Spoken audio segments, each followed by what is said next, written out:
whole sort of underlying theme of the book is around, if you had a choice to change history, would you do that?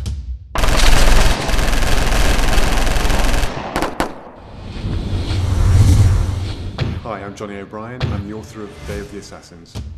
Well, yes, I got the idea really when my dad was looking through some old stuff in the house, and he came across these medals, and he explained that they were actually his dad's, my grandfather's. It kind of got me thinking about the whole First World War thing and what it would be like, to go back and actually be there.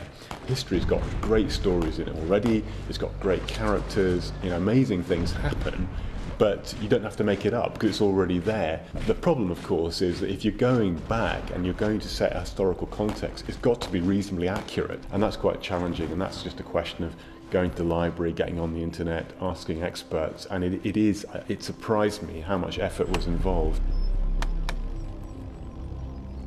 Jack starts off being I suppose the weaker character, certainly physically, compared to his mate Angus. But on the other side, he's probably a bit smarter than Angus, so it kind of keeps him on the straight and narrow in terms of when they come across problems.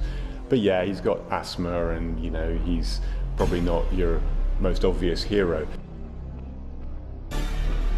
Without giving too much away, I mean, they're playing the game, and the game is as if it was reality. And when you play these computer games, they're so fantastic these days that you become totally absorbed in them.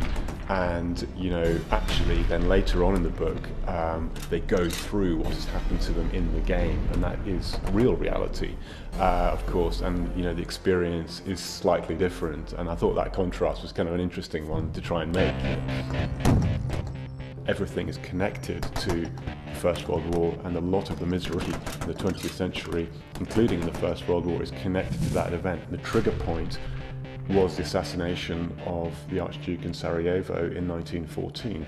Now, on the face of it, if you had the chance to go back there and say, right, well, if we sort of alter that tiny bit, that trigger point, and the assassination doesn't take place, then in theory, all subsequent events are changed and different and maybe better.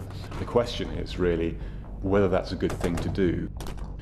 There are more Jack Christie adventures planned. It looks like at the moment we're going to do something Elizabethan, so that will be interesting departure, certainly from the First World War.